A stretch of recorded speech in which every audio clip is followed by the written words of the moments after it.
Oh, nail biter extravaganza. Hello and welcome into the Knicks-Verse. My name is George, and if this is your first time here, or you've been here before but have not subscribed yet, please do so. We are about 300 new subscribers away from 10,000. So it'd be wonderful for you guys to join now. I would deeply appreciate that, and thank you for everyone who has already subscribed to the channel. Helps a lot, helps grow the channel, helps get the algorithm going in our favor, which is awesome.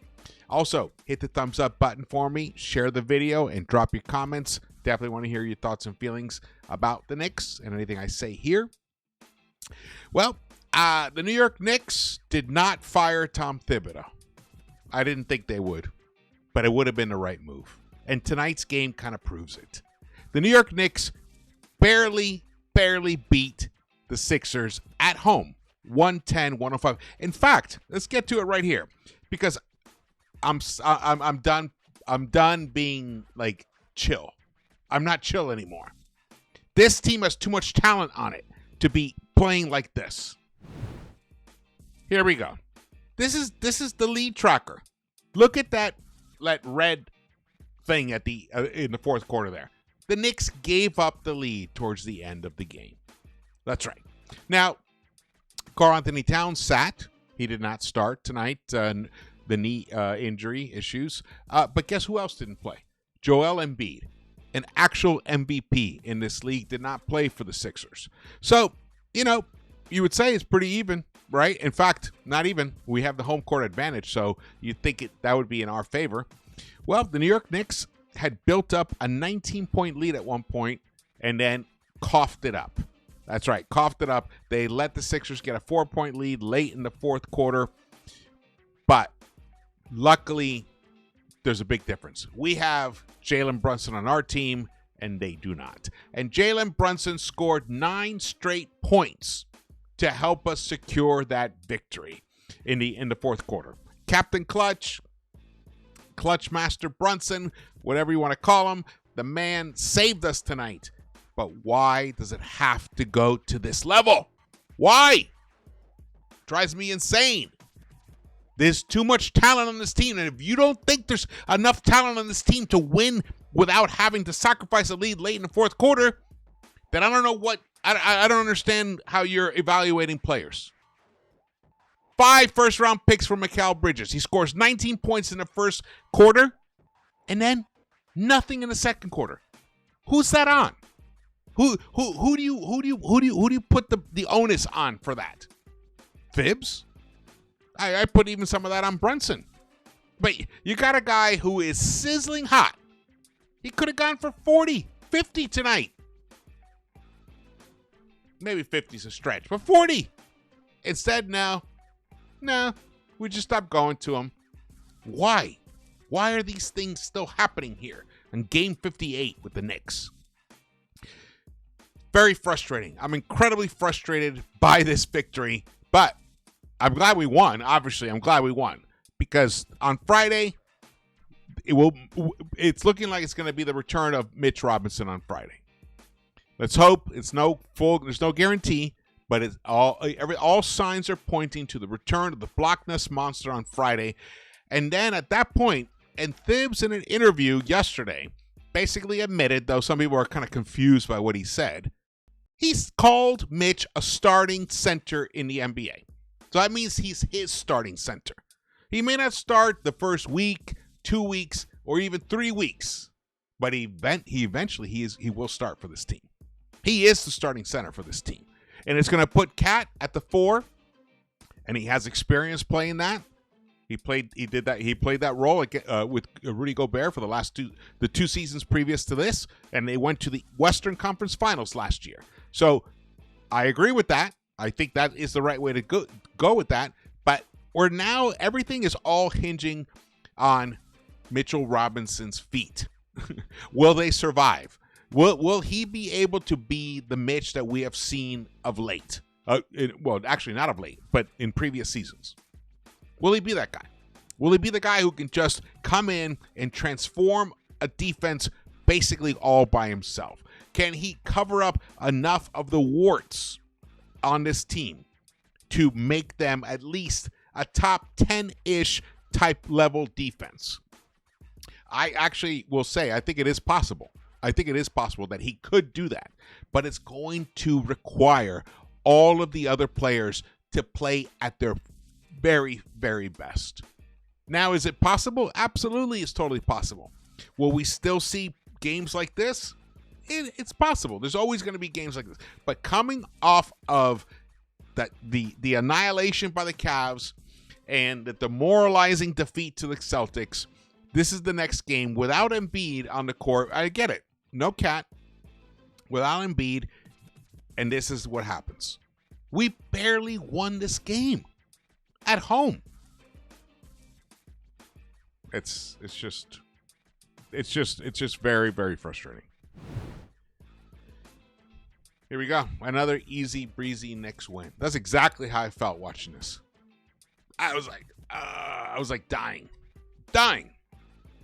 And I will say this, and maybe it's because I've grown accustomed to Jalen Brunson's late game heroics. I didn't think we were going to lose this game, but I was so utterly mortified that it even got this close. Once they chopped the lead down under 10, I felt like, this could be one of those games where we just give it away. But I felt that for a second, but then I was looking at the way Brunson was playing, and I knew he had a lot more in the tank, and he wasn't going to let us lose this game, and that's exactly what ended up happening. But why does it have to require these clutch fourth quarter heroics to beat a team that has no interest in winning? The Sixers are a shell of whatever they expect it to be. They are nowhere near what they should be. They're just. The great thing is the Knicks are firmly in third place. What do we have? 38 wins, 39 wins or something.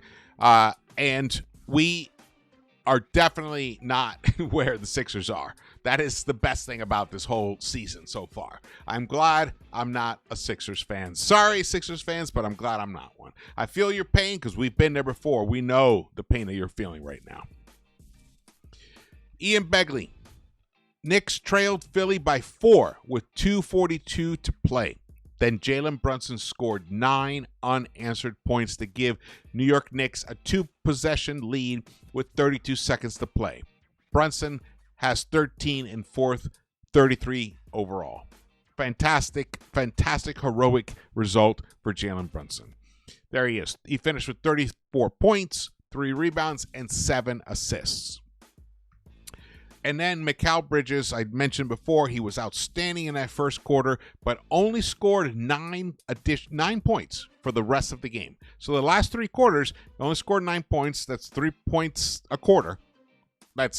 He's averaging about 14 a game, so that's not that far off his average.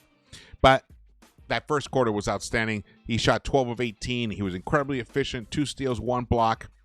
Definitely could not have won this game without the heroics of Mikal Bridges. This is why I'm upset. This is why I called for Thibs' firing. This is why, right here. This is the team we're going to face in the first round. The Detroit Pistons.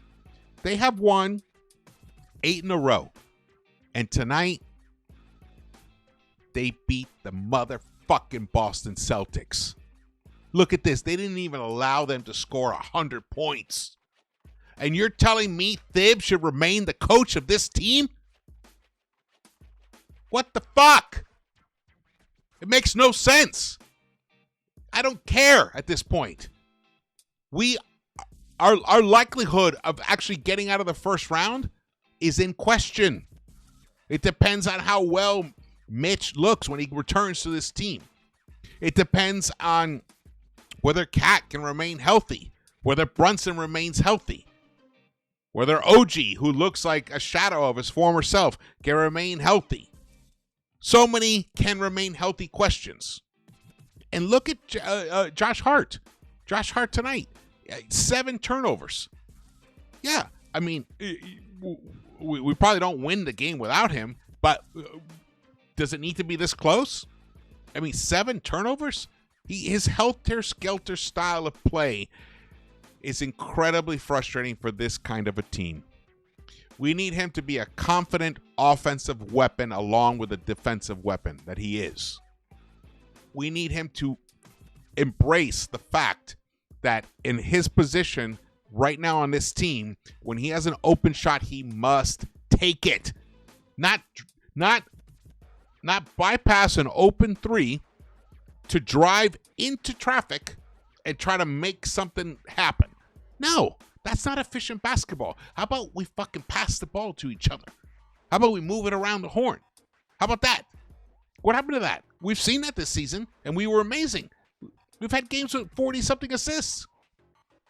Where is that? What happened to this team? Where did that team go? I get we didn't have Cat on the floor, and he's, he helps us move the ball. He's a good passer for a big man.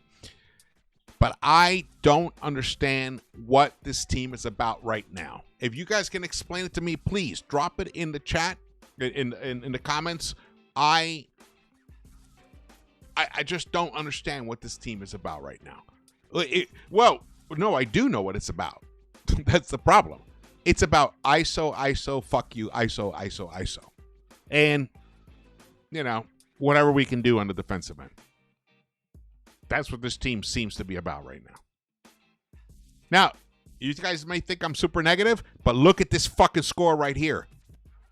This team, Boston, has destroyed us for 3 games that we've played them. And meanwhile, the Pistons are able to handle them. Come on. Why? Why do we need to keep making excuses for this? It's ridiculous. Okay, I got highlights for you guys. Here we go. The Sixers is the only time they had a little bit of a lead. I think they were up 4 at some point. No, actually, that was it. They had a 2-point lead, and then the Knicks started taking over. No, here we go. They were up 4-2. And let's see. We're going to show some McCall. Oh, that was nice. Brunson was outstanding tonight offensively.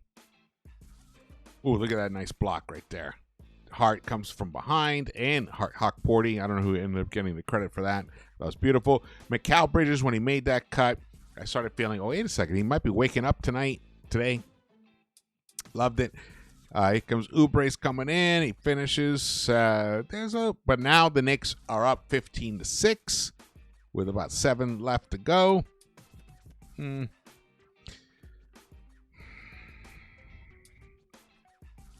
Here we go. Here's McCall. Just let it fly. I love when he's playing like that. We desperately need that. When we traded away Dante DiVincenzo, it became imperative that Mikal Bridges had to fill that role. He hasn't. He hasn't been that 3-point sniper, but look at him right here. In that first quarter, he was. That was fantastic. And then here we go. Nice little midi. He was just on. And here comes Oubre cutting in. Oh, that was Deuce who swatted the ball away for a second. Deuce, let's see. Deuce, I thought he had a pretty decent game overall. Let's see. Deuce, 3 of 4. Finished with 6 points. Didn't hit a 3-pointer. Got 2 rebounds. Picked up an assist. Got a block. So that means that he must have credited that block to him instead of Hawk Porty, because Hawk Porty got a block later on. 17 minutes of play for Deuce. 31 minutes of play for Precious Achiuwa, who just, here we go. Now we got Campaign in this game. Oh, nice. Yeah, the Knicks, at one point, they led by 19. I thought this was going to be a run. They were going to run away with this game. And then they let the Sixers keep creeping back in. So here we're up by 16 with 5-something left in the first half. Precious bypass. Oh, look at that beautiful dunk. Left-handed. That was gorgeous. Gorgeous. But his offensive toolbox is very limited. Very limited. There we go. So now the Knicks were up. This is it. When we're up 19, our biggest lead of the game. And then swish. Paul George ended up scoring 25 points, but 9 of 20 overall. 4 of 9 from the three-point line. Got to the free throw line 4 times, hit 3 of them. 8 rebounds, 7 assists, 4 steals for him. But he also committed 7 turnovers to match Mr. Josh Hart. OG right there delivers. OG had a bizarre game. He needed 15 field goal attempts to give us 16 points. 1 of 6 from the three-point line. He did hit all 5 of his free throw attempts. And Brunson went to the free throw line 16 times and hit 15 of them. Outstanding performance from the free throw line for him. The Knicks, though the rest of the Knicks were a little wonky there. I mean, Josh Hart misses his 2 first free throw attempts. He finishes 1 for 4. Mikal Bridges 1 for 2. Precious 1 for 2. So really, it was Brunson and OG that hit their free throws. The Knicks ended up shooting 79% from the free throw line. But they committed 16 turnovers tonight. 16. It's great. And 7 of those by Josh Hart. Tyrese Maxey struggled really. He struggled in this game. He was 0 for 10 from the three-point line. I think he has a... oh, look, he's holding his hand right there. He has a messed up hand right now, and he's trying to play through it. And the pain in his hand is affecting his long-range shooting, which is why he missed all 10 of his three-point attempts. But you remove all 10 of those, and then he would have shot 12 of 22 inside the arc. And he delivered 30 points, 6 of 6 from the free throw line, 4 rebounds and 5 assists for him. The Sixers finished with 21 assists. The Knicks finished with 22. Very low. What happened to the ball movement that this team has had in the past? I know I brought it up before, but I'm just kind of shocked. Like, what's happening with this team? I feel like they're leaning into some bad habits. Nice delivery there from Mikal Bridges. That's in the fourth quarter now. Mikal in the fourth quarter was able to hit a couple of buckets. OG got 6 points, but it was really Jalen Brunson who came through with 14 big points in the fourth quarter to help the Knicks hold on to this. Well, actually take this game back. This game that they had led for most of the way. Here we go. Nice. Look at that. I mean, his offensive prowess is just elite, just complete. I mean, unbelievable. He's one of the best offensive players I've ever seen at that size. Here we go. Here comes Mikal cutting in. Nice little dish to Josh Hart. Josh Hart, I mean, that was his only bucket in the fourth quarter. Right there, you just saw it. He finished with just 7 points tonight, but did have 17 rebounds, which was absolutely needed because Karl Anthony Towns, who's our leading rebounder and one of the top 2 rebounders in the NBA, he didn't start tonight. He didn't play at all, so we needed him to come through that, especially when you think Huck Bordy, who plays 16 minutes as a starting center, only gets 2 rebounds. OG gets 9 rebounds, so he stepped it up. Precious came with 6 rebounds in 31 minutes of play. I think that's a little less low for someone like him. So it required Josh Hart to come through in tremendous fashion, which he did tonight. Here we go. So now the Sixers are up 102-100, and here comes the heroics for Jalen Brunson. Ties the game right there, and then big three-point shot. Bam! Woo! And that was it. The Knicks never let them get closer after that.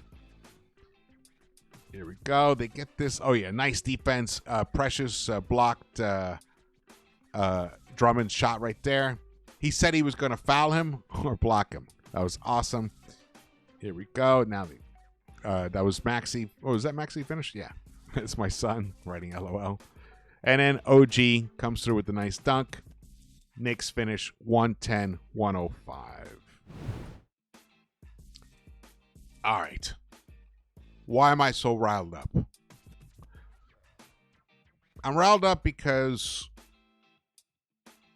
you don't get these kind of opportunities all the time. Last season, we were right there. I felt like if we were healthy, we were the team that could have actually beaten the Boston Celtics. But health did not comply. We lost Randall. We lost OG for a long stretch of time. Mitch we had lost, and then he came back, and then Embiid in his nasty, like, garbage type of play, it re-injured Mitch. So basically, they crippled us. That's how the Knicks were eliminated last season. All right, well, we're back at it again, and you know, it's not like these players have an infinite shelf life. You know, like there will be a time when their skills will start eroding. These amazing players that we have. Brunson, Cat, OG, McCall, Josh Hart, all these guys. Now we're going to get Mitch back. You have to capitalize and pounce on an opportunity to go as far as you can when you can. Now, we weren't able to make too many trades. We weren't able to do much in the trade deadline. But I do feel that the talent level on this team, when you look at Mikal Bridges, runner-up defensive player of the year, averaging 23, 24 points a game when he was the main guy for the Nets. You have OG Anunoby, who is like one of the most brilliant defensive players I've ever seen on this team. Then you have Brunson, a brilliant scoring point guard. And then you have Cat, one of the best bigs of all time, best shooting bigs of all time, if not the best, as far as he's concerned. Do we need more pieces? Yes, we do. That bench right there, we look at it, Shamet, Deuce, Payne, Achua, and then when Mitch comes back, I have a feeling that Josh Hart is the one who's going to be coming off the bench. So now we're going to have at least 10 guys that you could turn to. I mean, knowing Thibs, he'll probably really just focus on 9. So that means Shamet will probably be the odd man out at times when he's needed. So this is it, man. I feel like this is our chance. I know Boston's playing beautifully. They're like outstanding right now. And the Cavs are just having a moment. They're doing it. But it's February 26th. There's a lot of time left. There's 2 months. A lot can happen. Teams can get cold. Shit can happen. And teams can get hot. So the Knicks have an opportunity right now to go deep in this playoffs. And I do not personally believe, and I believe personally, I believe that what this weekend proved to all of us is that Thibs is not the coach to take us as far as this team can go. But it seems like we're stuck with him. So we have to figure out, how, or he has to figure it out, really. He has to figure out how he can maximize the amazing talent that he has on this roster, because he's not doing it quite right now. And I'll tell you why. The Knicks did not play well tonight. They didn't. And yet they were up by 19. They gave up the lead. They were down 4 late in the game, but because they have an elite point guard, they were able to come back and steal this game back. Great. What this is showing me, what I've learned from this season about the Knicks, is this Knicks team can beat any other fucking team in the NBA, even when they play terribly. Except for OKC, Boston, and Cleveland. I honestly, that Lakers game was bizarre, and who knows what's going to happen now with Luka, and the Knicks are coming to LA in a week and a half or so. I don't know. I don't believe in the Lakers personally, but they've been playing well. Every team goes through like their peaks and valleys and stuff. Right now they're having a moment. We'll see. LeBron is LeBron, and Luka is Luka. We'll see what happens there in the West. But the Knicks, I think the Knicks could beat the shit out of the Lakers in a 7-game series. I do. Fully healthy? This Knicks team fully healthy with Mitch? crushes the Lakers. I think we beat the Nuggets. Anybody else? I mean, Memphis. We destroy Memphis. Houston. We crushed Houston. Who else? But does it matter if you cannot really actually put yourself in a serious discussion of actually being able to beat the teams that are in front of you? Cleveland and Boston. We've been destroyed by an average of 25 plus points per game against them. What this weekend proved to me is that Thibodeau is not the guy. And I'm going to keep saying it. Because this needs to reach Leon's ear in some way, shape, or form. He's not the guy. This game actually confirmed that for me. All right, thank you so much for watching this. Again, my name is George. Please subscribe, hit the thumbs up button for me, share the video. And man, we got ourselves a game on Friday. Ooh. I hope Cat returns, and I hope Mitch is ready to go. Then I can't wait to see how that works. It's going to take a while. It's going to take several weeks for that new configuration to work itself out and for Thibs to figure something out, if he even can. But it's still going to be fun and exciting. Okay, I will see you around the Knicks-Verse.